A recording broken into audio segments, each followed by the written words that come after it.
Today we'll be doing a first approach to business analysis, most specifically to delivery through analytics. And we'll be going through some of your questions and some of the basic points of what is analysis and how can you use it. I am Ulysses Gasani. I am one of the business analysts at Copius, and with me today is Emily Bright. Hello. I'm a data analyst here at Copius and fill in a number of other little roles too. All right, so let's get started. Martin, when you're ready, if we can go to the next slide. So let's get started. What are we doing today? So first off, we're planning this meeting to take about 50 minutes of your time, questions not counted in that. And we will be doing a quick introduction to analytics. We will then be moving on to some basic concepts of data analysis and how to approach to it correctly and use it in your day-to-day job. And then we'll be moving on to some live demos, and we've been doing some tests, and it turns out that AI can actually empower a lot, most of what we're showing today. And we would like to show you about how you can do that. So let's get started. Uh, Please, Martin, I'll let you know when to move on. If we can go back. There we go. Okay. Thank you. So who are we? So first off, like I mentioned, I'm one of the business analysts at Copius. I've been doing this for the better part of the last 5 or so years. I've worked mostly in finance, 2 out of the big four, and currently working for Atria and helping them get the best of the delivery out of what they seek to complete. Emily? I've been doing data analysis for about a year and a half at Copius. More recently got my Microsoft certification for Power BI. And I've done quite a few projects with lots of variation between what type of data I've been working with. Yeah, so today I'm excited to go over some general concepts that really apply to pretty much any data set that you're going to be looking at. Right, thank you. So, what is analytics and why is it easy? We thought that would be a good starter. Basically, what we're trying to do here today is work through some essentials, show you where to start and how to implement what you will be seeing here. As you can read, this is an open QA session. We are more interested in answering your questions and trying to pique your interest than just reading through a presentation. So if you have questions or something you'd like us to talk about, please leave it in chat. I'll be reading through it and responding as we go. Martin, when you're ready, please next slide. Thank you. So let's start with the basics. What is the current state of the art for analytics? As some of you may have heard, in the last few years, there's been quite the commotion regarding the industry of analytics and the production of features for different business products. So there's currently actually quite a few tools available in the market for doing analytics. Since some of these are free and some of these are paid, and there's actually quite a few number of each, I'll just go through the most easily available and the most accessible to everyone in the day-to-day work. As far as free tools, although not strictly speaking a free solution, mostly everyone who works in a product has access to these, is the app analytics features found in Jira or in Azure DevOps. These are not quite the same tools and they don't work quite the same way, but they are very similar in practice. If you have no other resource available to you, you can always try using Google Sheets. It has sufficient tools and features, but it's a bit limited and has a ceiling in complexity that you can quickly reach. As far as actual analytics works that are free, Power BI Desktop is a free solution available through the Microsoft Store that is available to everyone running Windows on their computer. There is no cost associated, no subscriptions, nothing whatsoever. Do keep in mind, however, that this is only the local version, which means that you cannot share, publish, or use any of the online features doing this. However, for doing day-to-day analysis and maybe presenting something to a call, it's more than enough work to do to get that done. As far as paid tools, the list is really, really long, but the most common ones and most accessible ones, I'd say, are Office 365, which comes with the subscription to most of Microsoft services. So it's available to most people through Microsoft Excel. And if you've been listening or following the analytics world, you've probably heard of Tableau Desktop. This is, as far as anyone who has worked with the tool accounts for, one of the best tools available in the market and top of the line. However, it is also quite expensive, and not every business finds value in giving these kind of subscriptions. So it's a great tool to have if your client is willing to pay for it. Emily, anything for us? Mhm. Yeah. So on the topic of paid Power BI licenses, the things that you get access to there are publishing online, which allows you to share with select groups of users. You also get data refresh settings, so you can configure your report to pick up the latest set of data from your data sources, and just a huge number of other management features and easier ways to distribute the information. But like Ulysses was saying, the free version still works if you want to screen share a report in your morning meetings or something along those lines where it, you know, just needs to be shared in a simple way once in a while. Perfect. Mhm. Martine, when you're ready. Thank you. So let's get started. So, at a glance, analytics is the science and the art of looking through large data sources and sources of information, working through it, and coming out to a solution. The human brain is a fantastic tool and does a lot of things. Over millennia, if you will, it has evolved to be actually very, very good at pattern recognition. However, it is not so good at browsing through non-visual information like rows in a table or information spread out through several sources. We are actually at our best looking at images that make sense and show something we can pick up on. Analytics has a lot to do with this because it tries to go from these raw data into a story and into a visual that you can communicate to a wider audience. Martine, please. Thank you. So, as I mentioned, we are usually starting the work we do with a question or an assumption about the topic that we believe might be true. And then we test that assumptions with the data we got and share what we found.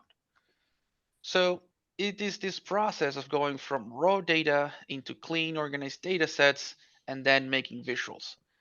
Uh, Different people put different emphasis on different parts of this, but it's very important to remember that the end result, the goal, and what really adds value here is the story you write about what you found, because this is essential to communicate your findings. And even if you have the perfect answer, if you can't communicate it, it's not going to get you very far. Emily, anything you'd like to add? Mm. Um, I would say that with reports, one thing to consider any analytics is longevity too. So making sure that there's enough notation on your charts and tables in order to guide people into that story, even if you're not there to explain it to them. Mhm. Right. Thank you. Let's move on then. Martin? Right. Before we dive into the practicals, there's a few key concepts we'd like to review, mostly to make sure we're on the same page. The very first and the most important one is dimensions. What is a dimension? A dimension is context to a number. So numbers can be just about anything in business. It could be account numbers, it could be the amount of funds in an account, it could be the number of cases that something has. The common idea in all these phrases is that I am stating a dimension to a number. Saying a million isn't doesn't really tell you much. A million bacteria in a lab dish, that's not a lot, really. A million people in a boardroom, that's probably a lot. It all has to do with context. Having a dimension to the numbers you are analyzing is important because it tells you the context that you need to work with. And it's also important because it's going to be the context that you will be sharing with other people as you develop your data and you develop your story. Numbers are a good place to start for analyzing, but they are only going to get anywhere if we can tell other people what those numbers mean.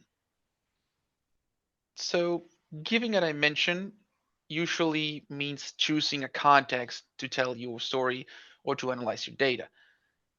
A given number can be interpreted in many ways. It could be interpreted in different contexts, different measurements, different goals that you are looking to find. But it's by choosing that context that you're going to give your story meaning. Now, dimensions are not just contextual, they are the context. So that's why it's so important to find that dimension and keep to it as you develop your story. Some examples of an dimension could be things such as the number of bugs sorted by priority in a given project, or maybe the number of story points total developed over time. Emily, anything for us? I think you've covered it pretty well. All right, let's move on then. Martine, please. Thank you. So, another very basic, very important concept, Pareto principle. Emily, would you like to take this one? Sure. Yeah, so the Pareto principle is known also as the 80-20 law. This is pretty common um, in a huge number of applications, but when you're talking about data analysis, the main purpose of it is considering that about 80% of what you're looking at, the result, is related to about 20% of the potential causes. And, obviously those percentages are not precise, but it gives you the idea that usually only a small portion of your causes are actually going to be causing a majority of the effects that you're seeing in analysis. So this chart at the bottom there shows just a good example and something that's been pretty common across the reports that I've made, which is that you have a couple of standout bars. We've got them labeled the vital few here. And so those would be some key indicators to watch in order to look at performance. However, disregarding the other 80% of potential causes will also lead you down a bad path and you might miss some information. So it's still important to go look at the that other 80% and make sure that there's nothing unusual there that also should be sussed out or yeah, let you inform about what might be going on with those larger samples.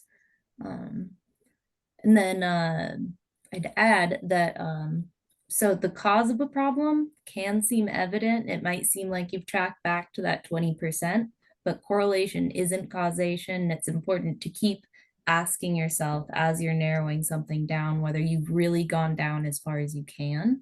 Um, so even after narrowing it down, check any dimensions that exist around the cause and see if there's anything that could be influencing that cause that might actually be the root cause of it. And so you want to try and get back to that most crucial thing. One really common analogy for this is that crime rates go up when ice cream sales go up. But in truth, both of those metrics are happening because temperature goes up in the summer, and high temperatures are very related to both crime rates and ice cream purchases. Um, yeah, so very important to try and go back all the way through, um, yeah, environmental variables and everything like that in order to find your root cause. So, a few things when applying this to reality. Martin, please, not quite yet. There we go. Applying these to reality. Every number is important in some way when you're looking through it from a data set, both because it's very significant and because it may not be. Valid questions could be, why is this so important to what we're analyzing? Or maybe, why is this not important at all? Why are people, I don't know, why are people not navigating to this particular page in an application? Why is this feature not being used so much? Everything can give us information towards what we're trying to look at. But it's important to realize that some populations and some things tend to fall into these kind of patterns, and we need to observe that. One thing that sometimes happens with the Pareto principle is that people will tend to look at that 20% of causes and assume that they are problematic, noisy, or somehow especially difficult to work with and would try to eliminate them. What that's going to do is most likely it's just going to create another new set of 20% causes that to replace it. This is just the way things tend to fall into place. In web development and applications, this is mostly because most uses a web page get are related to just 20% of those features. It's just how things happen in that way naturally. Deviation from this could also be very significant. If we're seeing an even spread in the problems we're seeing in a web page and not that particular 20%, it's also worth asking, why are people not following this particular principle? This is all part of having good questions and good assumptions to start with that you can work with your data. Martin, please, if you go to the next one. All right. Finally, the last main concept we'll be dealing with here is the bell curve. Probably anyone who has worked with statistics at all has heard of this one. It's a standard distribution that tends to happen to populations. Basically, it means that for any given population and for any given trait that you are analyzing for that population, it tends to fall into a median or mean, and then you get more extreme cases on both sides. Uh, Basically, people tend to be average. That's the simplest way to put the concept. Now, there's a couple very interesting ideas we can derive from this. Now, this is an ideal curve. This particular shape rarely takes shape exactly as you see it in reality. There tend to be deviations, such as being flatter, more pronounced, or maybe it's leaning to one side or the other. That creates differences which are worth understanding, worth studying, and create, again, useful questions for us to analyze. Now, there's a few things that are created out of this graph. The first and most obvious is the mean, simply the average value for a given population. Then you also got the median, which is the exact half of a given population, which in a perfect curve, they are actually the same thing. But if the curve is lopsided to one side of the other, it would not be. And then you have the standard deviation, which is a measure of covering a certain amount of the population, as you can see in the graph. If we are talking about one standard deviation, we're talking about just under 70% of the population. If we're talking about two standard deviations, we're talking about 95%. And by the third standard deviation, you're just shy of 100% of all population studied. Now, this is very interesting because it turns out that statistics actually has a definition for unusual. That is, people or population for a given study that fall within the second or third standard deviations for the quality study. Now, this has a number of implications. Mostly, it lets you understand what is an extreme, what is the ceiling, what is the floor for a given analyzed attribute of your population. It also lets you understand a lot of things about how that particular quality develops.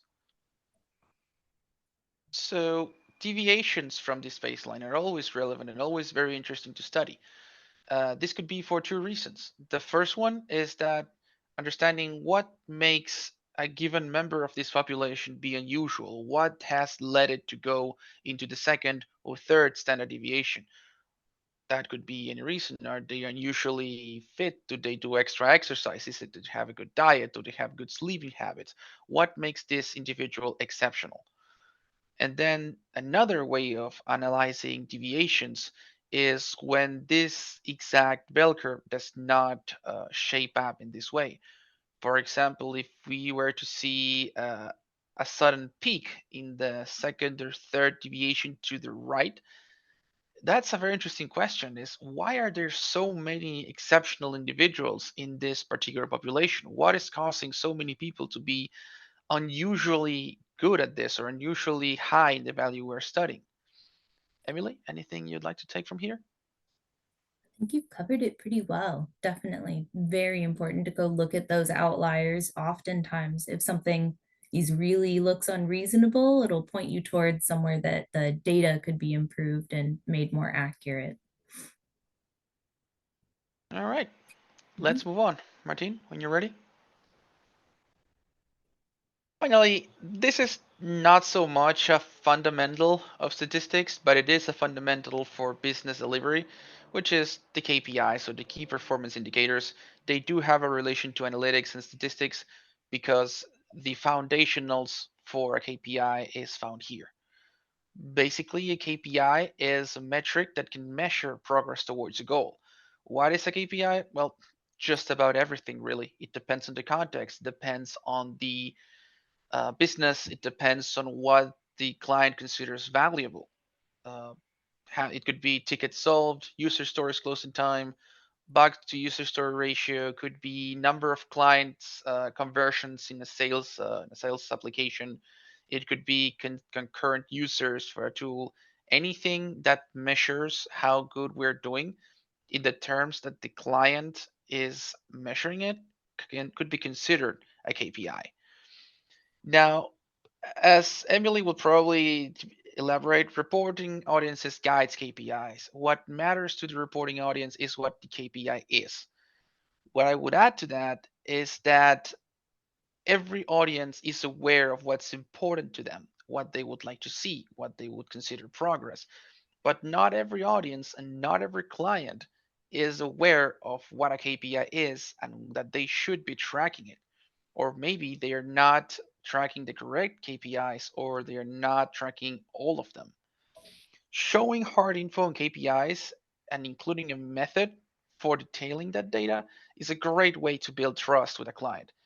Even if those KPIs may not be stellar and they may not be telling a perfect story, it gives us a starting point and it gives us an ability to communicate transparency. Down the road, that's an excellent way of showing improvement and progress since we came aboard and start helping out our client. So KPIs are a very important way and one of the most fundamental ways to make a good story when doing analytics. Emily? Mhm. Yeah, I would say the one more main point about KPIs, they're very subjective, and sometimes someone will come to you saying that something is going to be their KPI, but it's also important to consider the integrity of the data and whether there's something related that could report more consistently on their goal. So there can be a lot of back and forth and a lot of working through, but um, yeah, at the end of the day, you get some great metrics about how you're making progress. All right, Martine, let's move on, please. Thank you. All right, so let's tie all of this together into something we can take home. The data-driven mindset. Data-driven decision making, data-driven business. These are some words that have been thrown around in the last few years, but what do they actually mean? How can they mean something useful to us as audience and as people working in a business? So let's start from the very beginning. The first instinct of most people when it comes to decision making is to drive it or be based mostly on gut feelings, assumptions, urgency of a business, or worst case scenario, fear. People don't take to make decisions about the results they want, they tend to make decisions about the results they don't want and work to avoid those scenarios. And then, if the situation permits, they try to make better plans. The reality is that once you're locked into that fear based decision making, it's not going to go away. Data driven decision making is a great way to prevent this issue before it starts in the first place. Data driven decisions are predictable, transparent, repeatable in case someone wants to review our judgment, and are efficient at responding to a situation. Mostly because these decisions are based on actual reality of the information we're collected. If we've done a good job, our data is a snapshot of reality, and the decisions we make based on the data are decisions based on reality and not under any potential pitfalls we may have found along the way. Using context-based assumptions is an excellent way to start finding KPIs and an excellent way to start figuring out questions that will eventually turn into stories, visuals, and answers to communicate. But one needs to be really keen and aware about the fact that the data you're analyzing sometimes will prove you wrong. Sometimes your assumptions just don't match up with reality, and one needs to be humble and be ready to be proven wrong that way. Perhaps once, perhaps many times. Now, there are some best practices that can be implemented in just about any business project that help us move towards data driven mindset and help us to make better decisions based on data. The very first thing is that we need to track metrics and data regularly and continuously, not when the need for data analysis begins. This is mostly because it's really, really hard to create a data set of the past if that data was not collected at the time when it was fresh. Doing data archaeology can sometimes give decent results, most often it doesn't. This is what this means to most people in everyday basis is keep up your tickets in Jira, keep up your tickets in Azure DevOps. All the informations and data points that you can input in those tickets can later down the line be analyzed, filtered, queried, and looked at from a different angle and different perspective that Times gives you. Second best practice, analyze the info you have before you start acting. It's tempting to respond to a situation immediately on in the very call where the situation was presented, but usually it's way better to fact check, cross reference, and review the data you have about the issue. It's possible that the issue is not an issue at all, or it's possible that the cause of that situation is completely different. If you follow these steps, then the next one should be fairly easy, which is identifying the accurate KPIs and letting the data drive your decision making. You should resist the temptation to make the numbers you're seeing fit your idea of reality. Just let that data guide you, and you'll start finding the right answers. It may be something you didn't think of, it may be something you didn't even consider was an issue. Ultimately, if you've reviewed this data for so long, it will start making a lot of sense to you. But you gotta keep in mind that you need to have it make sense to other people, audiences, managers, teams, people who are not continuously reviewing the context that you're immersed in. So, what's really the most important part of all of this is being able to communicate it. So practice your ability to make visuals, your storytelling skills, and your communication. Get the right info to the right people in ways that they can understand, or even better, in ways that they can ask further questions and drive the data decision process. Emily, anything you'd like to add? You covered it well. Mhm. All right, Martin, let's move on. Right, so let's move on to practicals.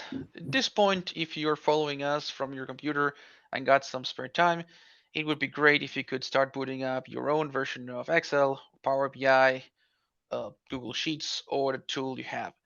I would love to show some real life cases from Jira, but honestly, I would like not show client data. So I'll try to be as graphic as I can with my storytelling.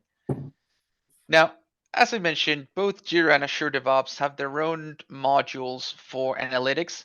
These are integrated and directly connected to whatever data your client has in those instances about product backlog items, results, bugs, test cases. Everything is loaded in there, and you can query it and get it for you to analyze and work with. In Like I said, these two tools have very different approaches to how they do things, but the fundamental tools are the same, which is simply querying a project and then filtering the data. If you've worked with SQL, you'll notice that this looks a lot like SQL, and in fact, in Jira, in the most recent time, it is quite literally SQL. So that's just a matter of writing the correct sentences to look through your data to find what you need. If you're not familiar with SQL, Both of these tools still have visual-based interfaces to select conditions and work through your data. They're both very serviceable, and both methods works just fine for the basics of what we're showing today. Once you have your data filtered in your tool of choice, you should probably download it. Almost every analytics tool nowadays will let you download data as a CSV or as an Excel format. Similarly, most tools would accept these two formats and let you load it to continue the analysis. There's merits and benefits of either using the native platform tools as well as moving it to other platforms, but those are just come with their own set of limitations. If you would like to get the best results in the smallest window of time possible, try getting familiar with the native platform tools, as they save a lot of steps, complexity, and questions that you need to ask before working with data. Martin, next one, please. So, how do we do this exactly? Well, that depends on what tool you're using. Obviously, Jira is not exactly the same as Tableau, and Tableau is not exactly the same as Databricks, and Databricks is not the same as Excel. But it all boils down to three basic steps that we tend to repeat over and over to get what we want. The first step is getting data into the tool we're going to work with. The second step is work with that data to make sure it's in the shape we wanted, it's clean, it's organized, it is what we need it to be. And the third step is using the data we have to craft a compelling answer that's well told and can be understood by our audience. Emily, would you like to take this one? Mhm. Yeah, so I would say adding on to that, if you're going to move data to other platforms, you need to talk to your client a ton about moving their data, especially if there are quite a few data sources, and even more so if there are separate teams managing those data sources. That can end up being a huge cultural shift. Yeah, and it gets tangled very quickly. Some countries also have laws regarding the use and retention of data sets, so avoid holding on to any data sets you don't need, especially if they have personal identification information, for example, email addresses and names or people's home addresses and things like that. Um, yeah, those can get into privacy issues, and if you ever lost a device, then you'd be in huge trouble for having that information on there. So yeah, that's So the main points. let's let's make a little stop on PII. It's good that everyone is familiar with this term, regardless of if you're working with it or not. There's actually laws which describe this specific term, and it's actually a huge deal, especially in companies and businesses that deal with Europe. What is personally identifiable information exactly? Personally identifiable information is any kind of data point that lets you identify a single individual based on that information. So let's say an example. So my nationality, my city of residence, my age, my I don't know, let's say my anything that doesn't specifically identify me is not PII. It's data that can be handled relatively safely. Now, if any of these data points were to be connected or linked to information such as my name and surname, my address, my the names of my parents, anything that would potentially make that data specifically about one individual and not potentially any other, that's PII. And that is very, very sensitive.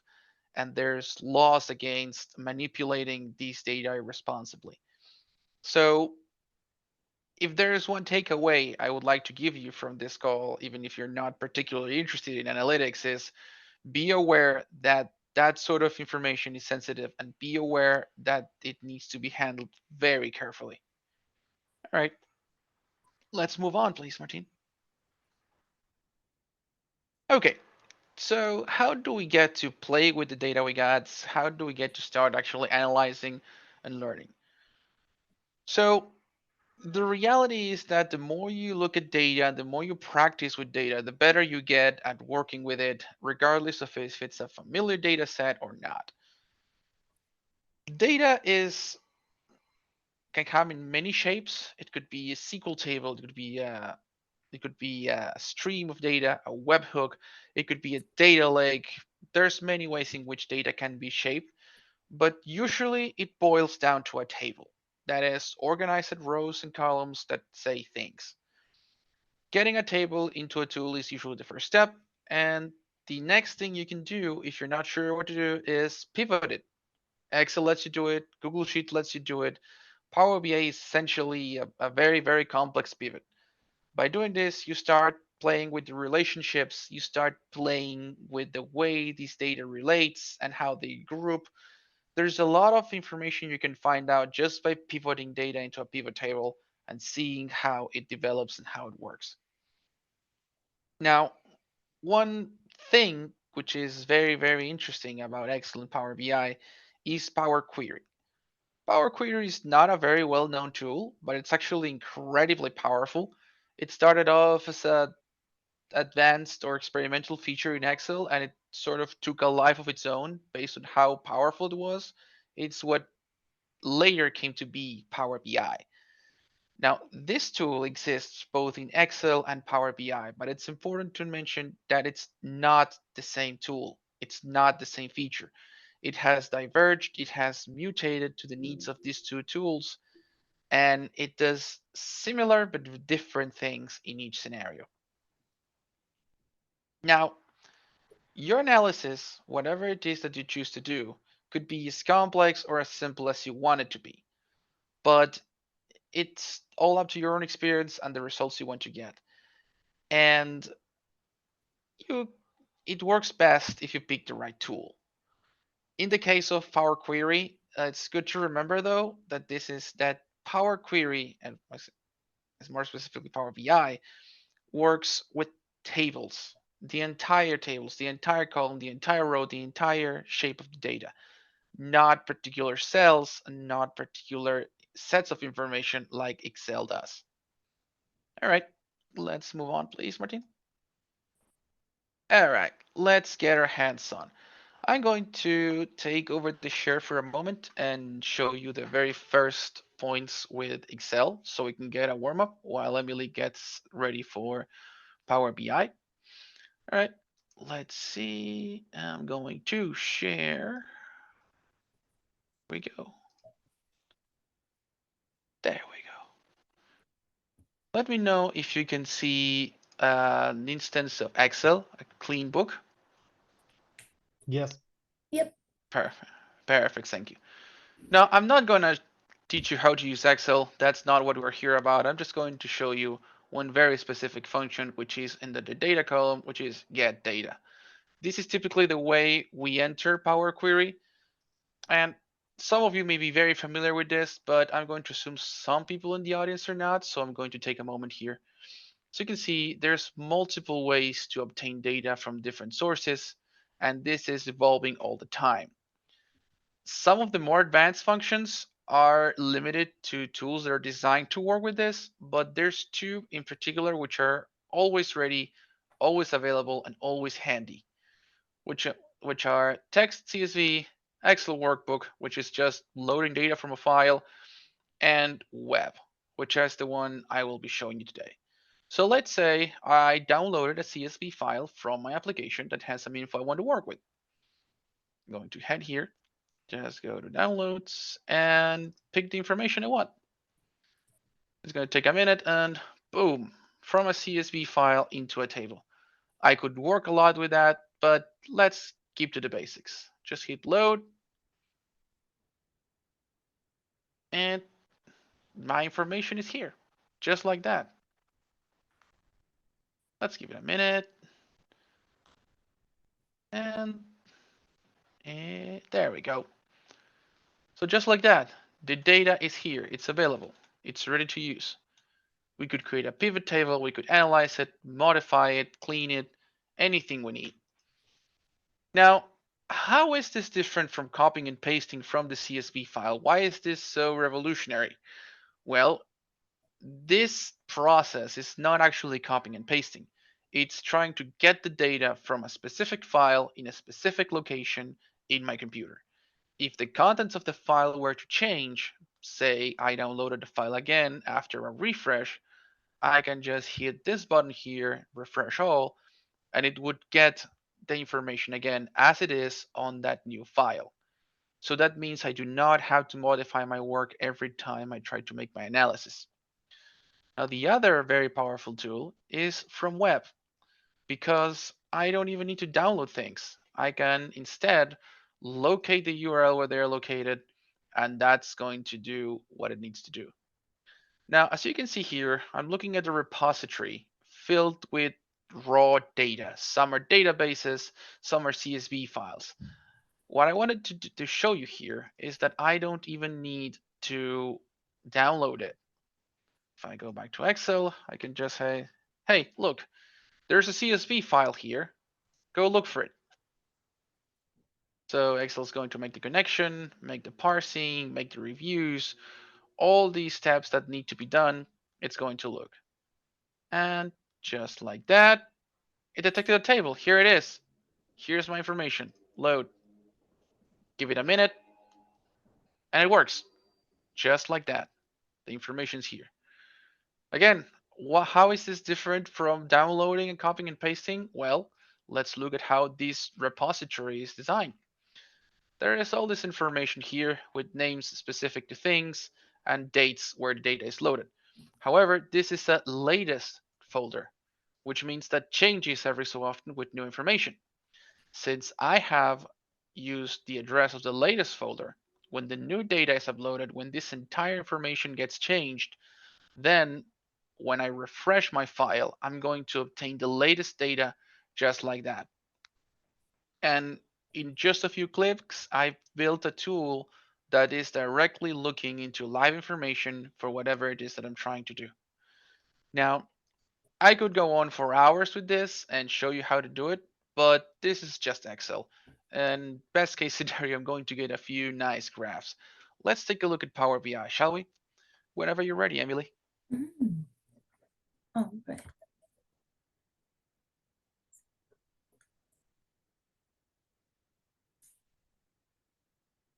So I'm going to be working with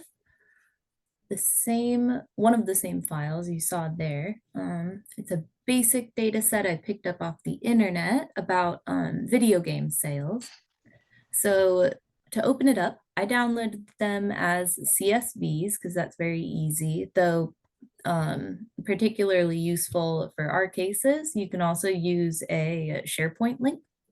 So anything that you've posted on Teams is able to be reached. You can't see it on my screen right now, but I'm just using the file selector to grab my first file. And then hopefully you can still see any dialogues and pop-ups, but let me know if that's not the case. You should see one now.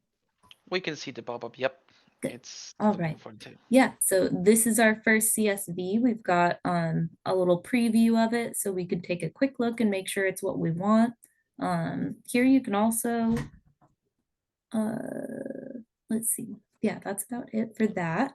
So we're gonna go ahead and hit transform data instead of load, which will take us to Power Query, which I do have to share separately.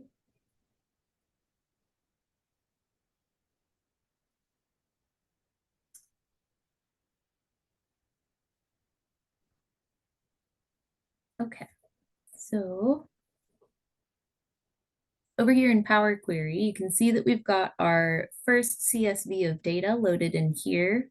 I'm going to add a second one. So I'm going to click New Source, another text CSV file, and then we're going to select the video game sales table. And here we are. It's looking good. Go ahead and hit OK. So each of these is a query to those files. So similarly, if I was connecting to databases, these would be a query to select from that database. Now, in terms of data cleaning, one of the first things I look for, especially pretty much all data, it's helpful to look at it over time. So checking out the time fields and what they've been automatically detected as can be really important to make sure that you actually are um, able to use all the features that you want to. So you can see here, I've selected the year column, and over here on the transform tab, the data type is set to text. That's not going to be useful at all. So I'm going to go ahead and set this to a date. A date always has a month, day, and year. So we're going to be inserting January 1st for each of these years. But we can ignore that month and year in the actual report. It's just going to allow us to use some time intelligence to look at changes over time. So we're going to replace current. And you can So, also see that each change that is made is recorded over here. So it's really easy to undo something, especially if it's the most recent thing you can do. You can just click the X and it'll completely unwrap what you just did. So now that we have the year set, one more data cleaning thing. I've already looked through this data set, so I've already noted issues in it. I know that there are some records in here that have NA for year. So I'm gonna go ahead, load more and see if I can get those to show up.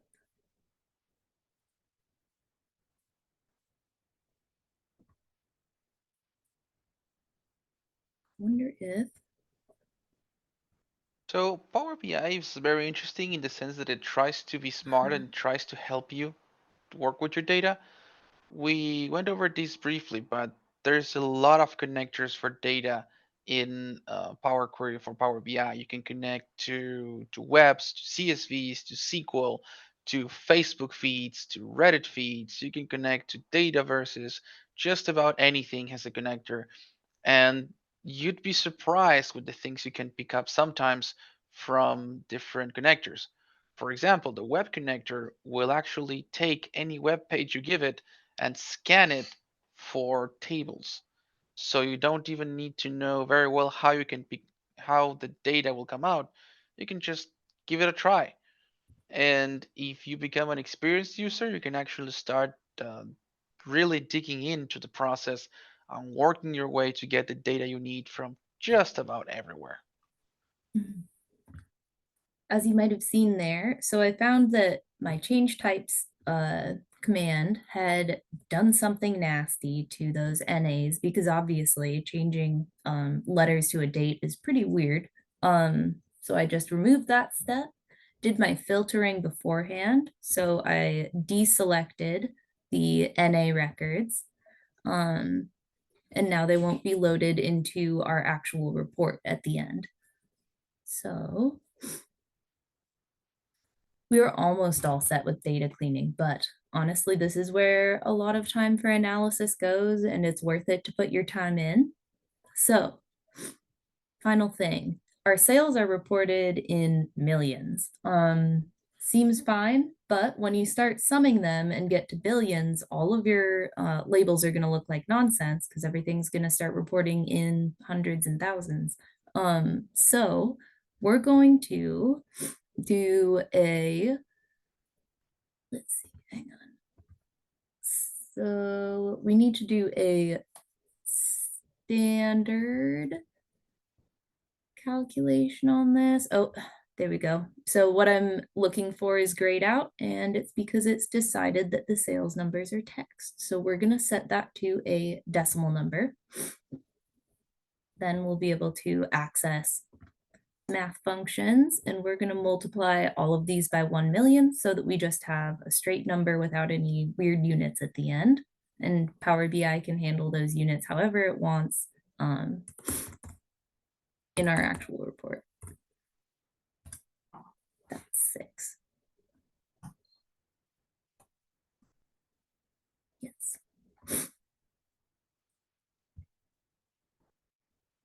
So I'm just going to quickly do that for all of the sales columns.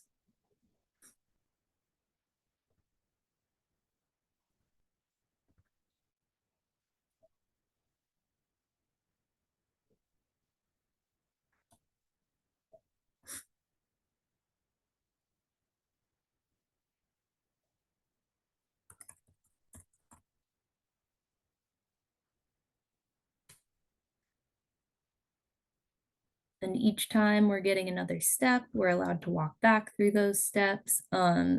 Also, once you've started building a report, you can come back to Power Query at any time and edit those steps and revise them if you're finding that something um, is not behaving the way that you need it to, or some data type has been detected wrong, which is very common. Obviously, detecting these as text is very strange. Right. So I was talking in mute just a moment ago. Wanted to circle back to that. Mhm.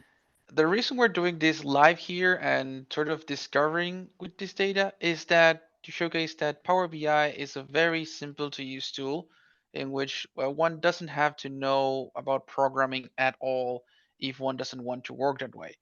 You could get a lot of extra mileage if you know how to program in some languages, but you don't need to. For day-to-day tasks, for day-to-day reports, it's as simple as using the graphical interface and working through the data you have to solve it. This is what we're showing you right now. This is this data, we search for it, we'll look for it, but we're working with it live here to show you that it really is that simple. Mhm. Yeah, and definitely keeping in mind that things you do to the data generally are not final and can be undone. So if you find you change a data type, go back to your report and every single visual is broken, like no need to panic. You can always go back and change it.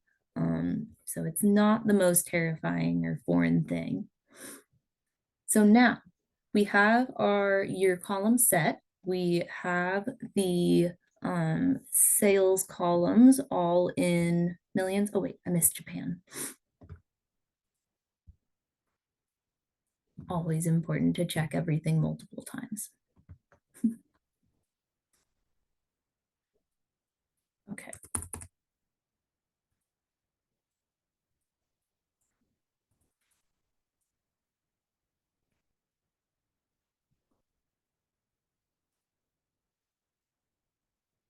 Okay, there we go. So now I've already looked, the game info table is quite clean, so we're not gonna touch anything there. This table is a bunch of names of games along with a review rating from both the store and Metacritic. So it's pretty interesting. The other one is obviously a yearly sales of a great number of games. So now that we're set with that, I'm going to navigate back to the Home tab and select Close and Apply. So that is going to take all of those transformations that we performed in Power Query and load all of that onto our report page. Let me go back to sharing our Power BI desktop report.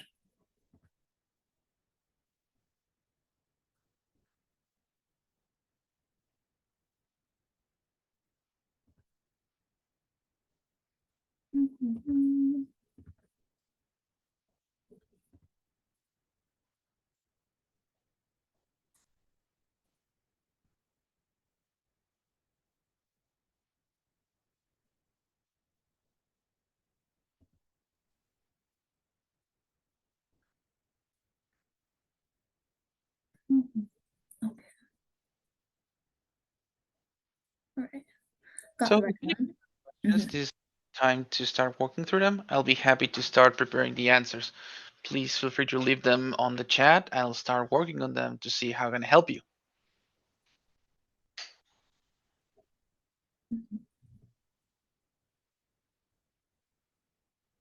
I'm going to turn off my video and see if that helps with speed here.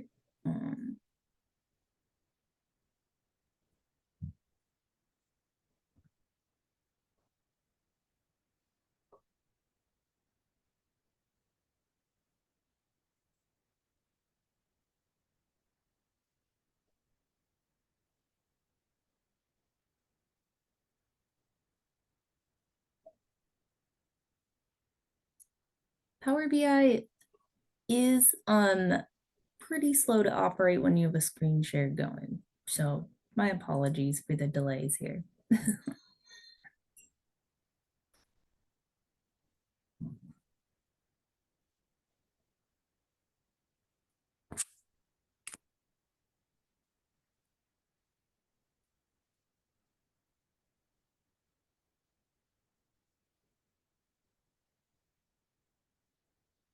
On a more fun topic, given the time, I started looking into using AI to generate a simple R script in order to create a custom visual in Power BI. Power BI supports both custom Python and R visualizations, which are great, but there's so many different formatting parameters that it can take a lot of time in order to figure out what exactly you need. So thought I'd try out AI, and I found that just Copilot worked very well. I had a feeling it would because it is a Microsoft product, and so it's probably been trained on a fair amount of Microsoft documentation.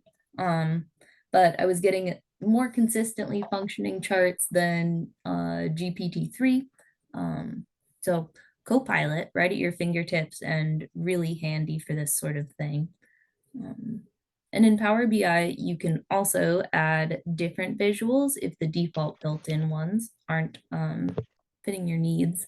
So there's this ellipses there, and you can go and select from a ton of Microsoft for certified visuals that have been developed by third parties.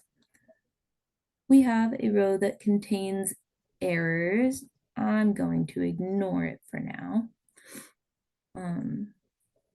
You can easily go back and just remove rows that contain errors, or that's an opportunity to go to your client and say that you found some sort of data integrity issue.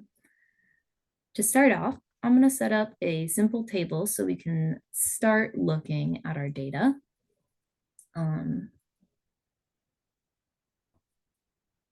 So I want to see video game sales. I want to see the, let's look at global. Oh,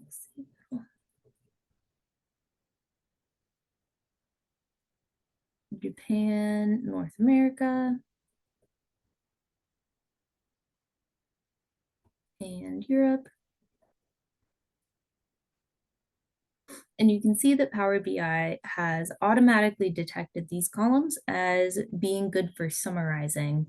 So it has decided that it's going to try and summarize each of these fields based on whatever I choose.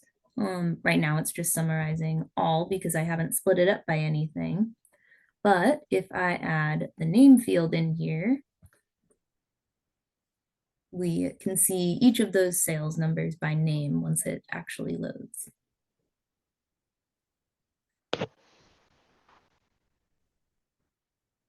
And these names, kind of ugly, not very nice, but our other table has much nicer names. So this is the real key helpful thing in Power BI is being able to relate tables. Sometimes Power BI will automatically detect that two tables are related.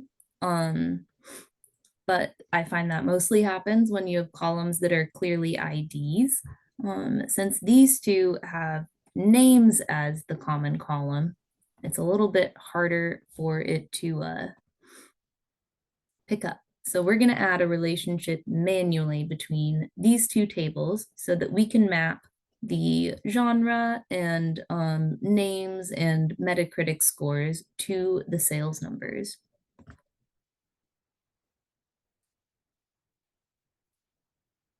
So I'm going to select Game Info Clean. It automatically adds my second table. And I'm going to choose the name columns. It automatically decided on a many-to-many relationship, but I am happy to have a single direction for the filters.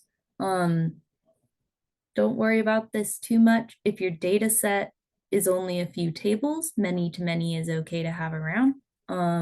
But when possible, try to stick to single. And if you're going to worry about any of this, look up some more YouTube videos about relational databases before you get too far into it, but only general concepts are necessary. So I want to go from game info to sales because I'm going to use game info for all of the names. So I don't want to see the game info limited by what's in sales. I want to see sales limited by what's in game info. We'll keep it many to many because there's not a lot of complication that's going on between anywhere around these tables.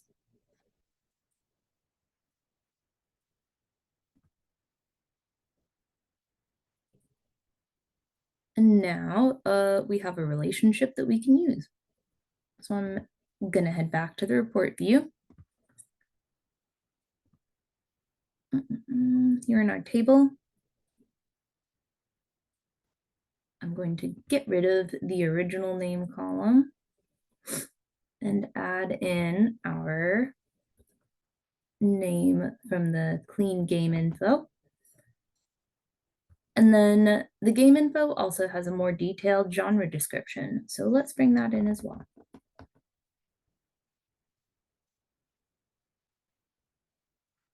So now we have a table that's summarizing across the entire time of our data set, the sales in Europe, Japan, North America, and globally of quite a few video games. Tables themselves, familiar, straightforward, and handy. You can add default sorts to the tables, which helps for displaying things. So now we can see that Wii Sports is the top selling game if we total up overall time. Now, to get into more of a visual representation, let's add a pie chart to look at the proportion of game sales by the critic rating. I'm curious about whether higher rated games actually sell better or perhaps mid-rated games are more popular.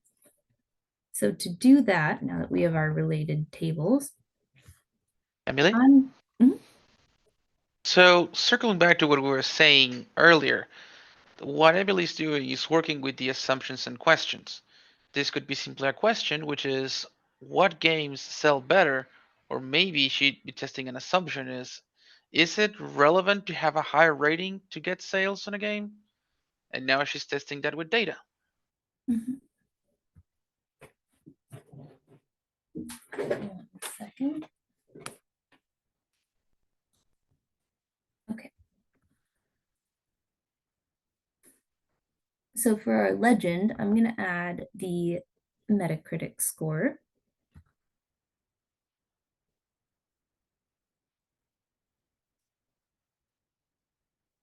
And it's all going to slowly populate. There we go. So now, actually, wait, let's skip Metacritic. Let's do just the standard rating from the App Store.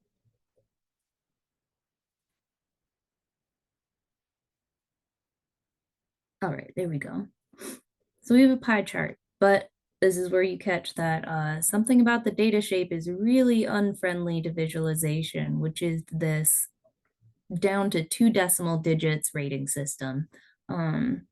That's not very nice at all. So one handy thing you can do when your data is split up into too many segments, but you want to be able to summarize across a range is to add a group to your column. So here I've selected rating.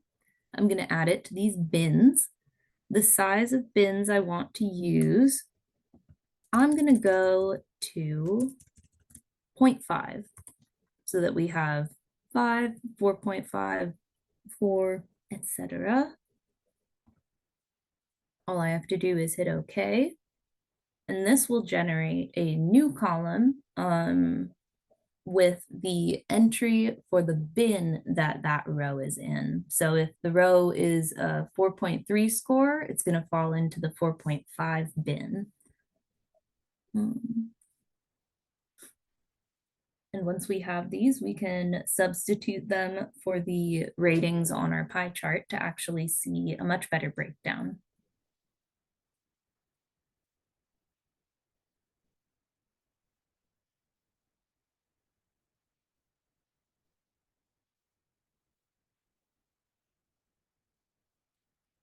Okay.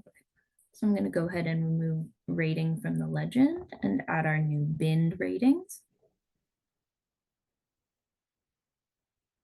Nice. And then we've got something way more readable. So you can see we've got a large section of games sales are from games that have a rating of 4. You can also, by default, use the drill through features in Power BI to filter. So let's say I want to see all of the 3.5 related games all down here, and you can see their sales numbers. So that can be quite interesting. I am going to sort this on my ratings bins just because it's bothering me that they're not in order. Yes. All right. That's pretty neat to customize visuals. I'm not going to do a whole lot in here because it's just, kind of self-explanatory, but you can get into all sorts of settings in the format pane here. Also in the general pane, there's always a title and some sizing settings. One more crucial feature though is how easy it is to add filters to Power BI. So I'm gonna go ahead and grab this slicer visual and let's make it so that we can select only a range of years to display data for. Here, year has been created as a date hierarchy, because if you remember, we actually have January 1st of the year, and Power BI stores that by splitting it out. This is part of that time intelligence I was talking about, but all we need is the year. So I'm just going to click and drag this year from within my field. And we'll add it to the filter.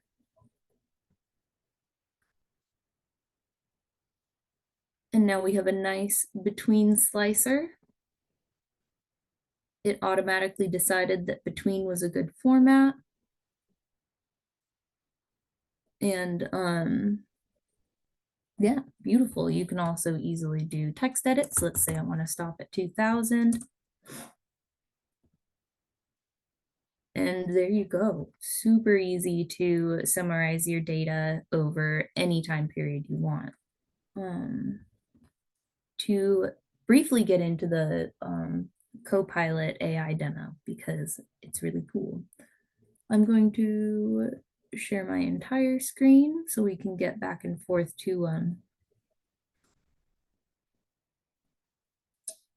Copilot.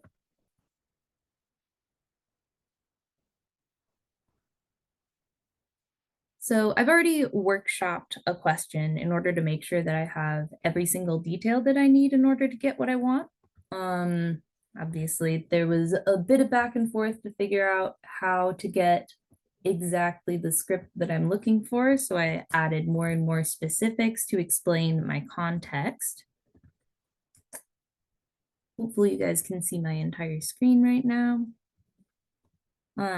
But so I'm going to ask Copilot, I'm going to say I have a table in a Power BI report about video game sales over time. The table includes Emily? columns name, publisher, global sales, and year. Emily? Mhm. We're not seeing the Copilot window. Yeah, let me try again. So while Emily fixes that, what I wanted to showcase with this thing about AI is that while it has its limitations, we can actually get a lot of the analytics work done or started or assisted through the use of AI. AI can do a lot of things. It can provide us with the code that does the visual. It can provide us with an initial analysis. It can create tables out of unstructured data. There's a lot of ways in which we can empower the work we do using AI, and it doesn't even have to be one of the paid models. Claude 3, GPT 3.5, they do a decent job at working with information, assuming we can provide it and assuming it gets the context. But it's a tool to have, and it's another answer for solving different questions we may have and getting the results we want. Mhm. So over here, I just got our visuals set up in Power BI. You do have to enable visuals. There are very clear steps online. It's only a couple of steps in order to inform Power BI about where your R installation lives, and um, then you're just set and ready to go. So I've created my R visual. I've added my fields here. Power BI automatically will add the fields to my data frame, but once I start writing a script, it won't continue adding those fields. So you have to go back and maintain that manually. This whole section is just Power BI's default way of loading data to a data frame in order to prepare your visual. So back here in Copilot, I'm going to explain that I have a table with the publisher, global sales, and year. I want to show only 10 publishers in my data set for the visual. I'll add that filter in just a moment. My data set is already aggregated by publisher and year. It's going to be in a data frame called dataset, as we see over here. And I requested an R script using the ggplot library to create a heat map visualization showing publisher as Y, year as X, and global sales as the legend. So we should get color coded by global sales, a nice row of each publisher's games over time and how much they've been making.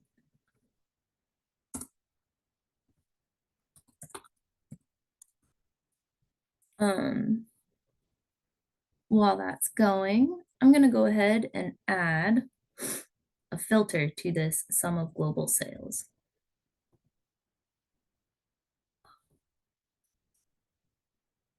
Let's get it to stop freezing on me.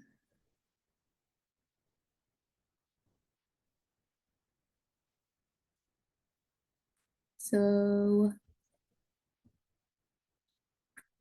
actually, we're going to go ahead and filter publisher on top N. I only want to see the top 10 publishers by the sum of their global sales. In general, detailed charts can be pretty nasty if you have a ton of data points, so limiting is very, very helpful. Okay.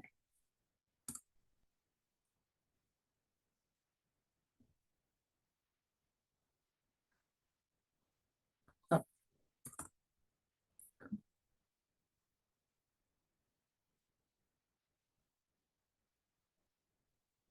And taking a quick look at this, I see we're only using ggplot2, which is a super widely used library.